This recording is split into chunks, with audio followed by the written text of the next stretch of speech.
ഒരു ബുട്ടീക്ക് തുടങ്ങാൻ പ്ലാനുള്ള ഒരാളാണ് നിങ്ങളെന്നുണ്ടെങ്കിൽ തീർച്ചയായിട്ടും ഈ വീഡിയോ കാണാം. ഇതിനകത്ത് സ്റ്റെപ്പ് ബൈ സ്റ്റെപ്പ് എന്തൊക്കെ കാര്യങ്ങൾ നിങ്ങൾ ചെയ്യണം എന്നുള്ളത് പറയുന്നുണ്ട്.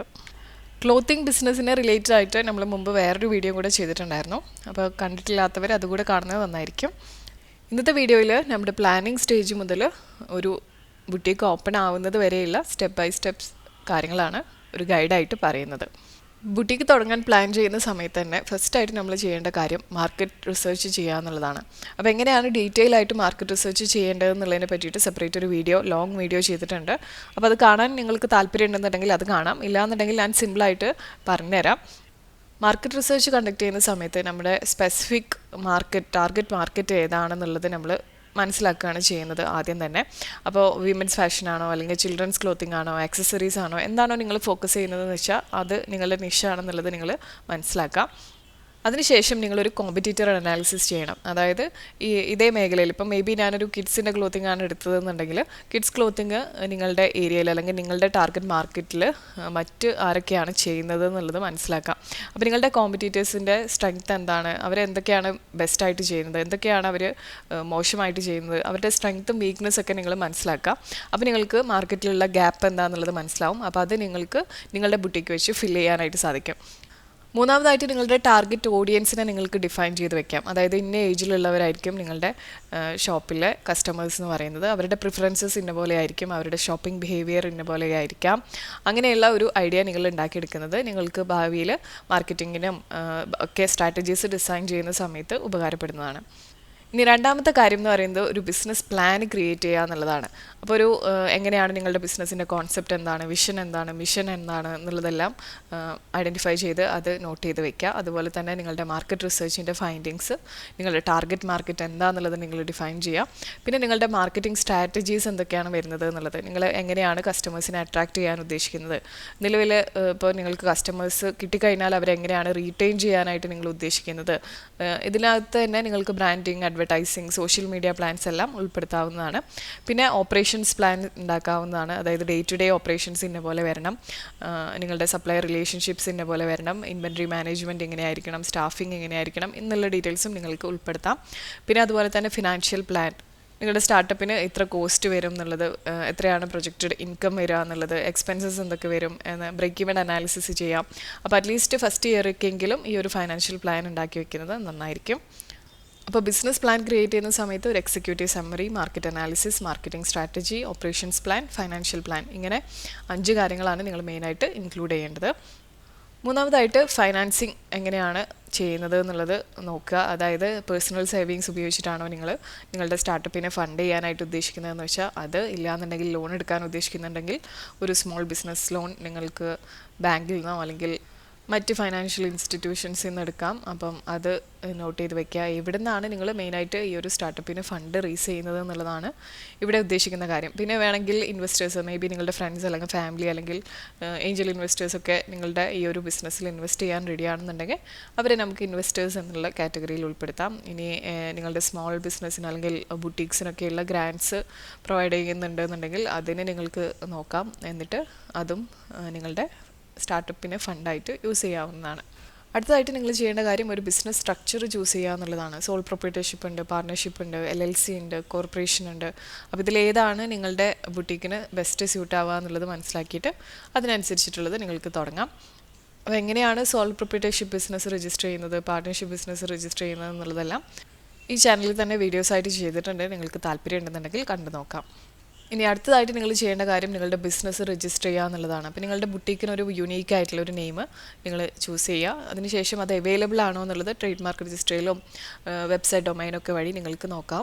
അപ്പോൾ അത് അവൈലബിൾ ആണെന്നുണ്ടെങ്കിൽ നിങ്ങൾക്ക് അത് ലോക്കൽ ഗവൺമെൻറ് ബോഡീസിൽ വെച്ചിട്ട് രജിസ്റ്റർ ചെയ്യാം. അതായത് പഞ്ചായത്തിലോ അല്ലെങ്കിൽ മുനിസിപ്പാലിറ്റിയിലോ കോർപ്പറേഷനിലോ എവിടെയാണെന്ന് വെച്ചാൽ ലോക്കൽ ബോഡി രജിസ്ട്രേഷൻ നിങ്ങൾക്ക് എടുത്തു വെക്കാം. അതുപോലെ തന്നെ എന്തെങ്കിലും മറ്റ് ലൈസൻസുകൾ, പെർമിറ്റ്സ് ഒക്കെ ആവശ്യമുണ്ട്, ലൊക്കേഷൻ ബൈ ലൊക്കേഷൻ വേരി ചെയ്യുന്ന ഇത്തരത്തിലുള്ള ലൈസൻസുകൾ, പെർമിറ്റുകളൊക്കെ നിങ്ങൾക്ക് എടുക്കാം.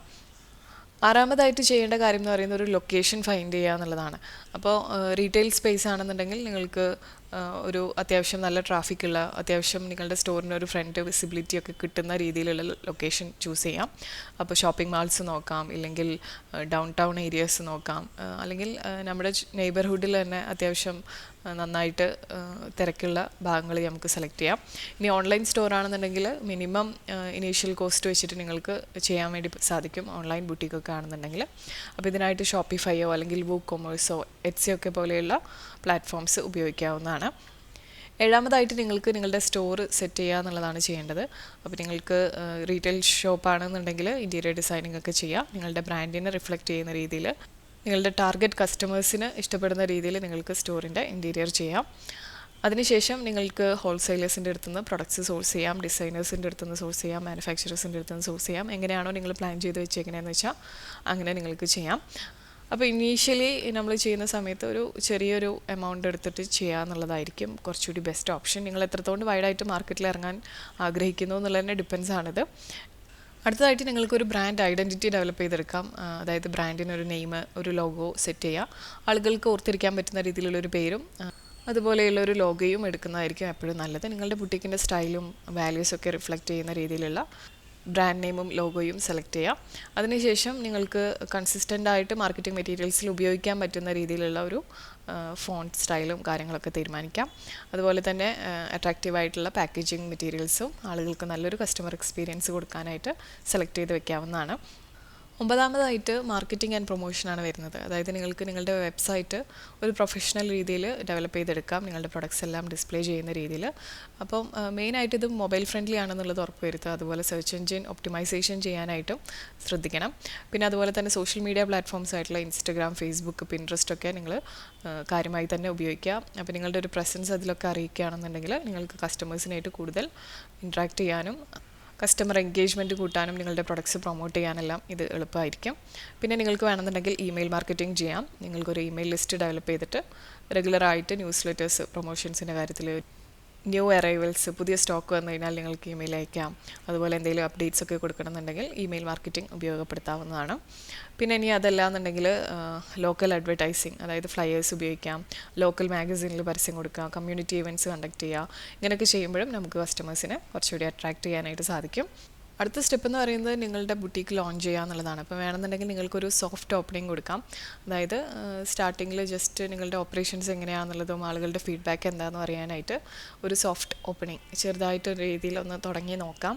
അതിനുശേഷം ഒരു ഗ്രാൻഡ് ഓപ്പണിംഗ് ചെയ്യാവുന്നതാണ്. ഈ പ്രൊമോഷൻസും ഗിവ് അവേസും സ്പെഷ്യൽ കസ്റ്റമേഴ്സിനെ അട്രാക്റ്റ് ചെയ്യാനുള്ള ആക്ടിവിറ്റീസൊക്കെ ക്രിയേറ്റ് ചെയ്തിട്ട് നിങ്ങൾക്ക് ഒരു ഗ്രാൻഡ് ഓപ്പണിംഗ് തന്നെ ചെയ്യാവുന്നതാണ്. അവസാനമായിട്ട് ചെയ്യുന്ന കാര്യം എന്ന് പറയുന്നത് മോണിറ്റർ ആൻഡ് അഡാപ്റ്റ് എന്നുള്ളതാണ്. കസ്റ്റമറിൻ്റെ ഫീഡ്ബാക്ക് റെഗുലറായിട്ട് നിങ്ങൾ എടുക്കുക. അതിനുശേഷം അവരുടെ റിക്വയർമെൻറ്റ് അനുസരിച്ചിട്ടുള്ള ചേഞ്ചസ് കൊണ്ടുവരാനായിട്ട് ശ്രദ്ധിക്കുക. പിന്നെ അതുപോലെ തന്നെ നിങ്ങളുടെ സെയിൽസ് മോണിറ്റർ ചെയ്തുകൊണ്ടിരിക്കുക, ഇൻവെൻട്രി മോണിറ്റർ ചെയ്തുകൊണ്ടിരിക്കുക, നിലവിലുള്ള ട്രെൻഡ്സ് എന്താണെന്നുള്ളത് മനസ്സിലാക്കിയിട്ട് അതിനനുസരിച്ചിട്ടുള്ള ഡിസിഷൻസ് എടുത്ത് മുന്നോട്ട് പോകാനായിട്ട് ശ്രദ്ധിക്കാം. അപ്പോൾ ഇതെല്ലാമാണ് ബുട്ടീക്ക് സ്റ്റാർട്ട് ചെയ്യുന്ന സമയത്ത് നിങ്ങൾ ശ്രദ്ധിക്കേണ്ട കാര്യങ്ങൾ. ബുട്ടീക്ക് സ്റ്റാർട്ട് ചെയ്യുന്ന സമയത്ത് നിങ്ങൾക്ക് എന്തൊക്കെ സ്ട്രാറ്റജീസ് ആണോ ഉണ്ടായിരുന്നത്, അതേ സ്ട്രാറ്റജീസ് തന്നെ ആയിരിക്കണം ഞാൻ അവസാനം വരെയും ഫോളോ ചെയ്യേണ്ടത് എന്നുള്ളൊരു കടുംപിടുത്തം പാടില്ല. നിങ്ങളെപ്പോഴും ഫ്ലെക്സിബിൾ ആയിട്ടിരിക്കുക.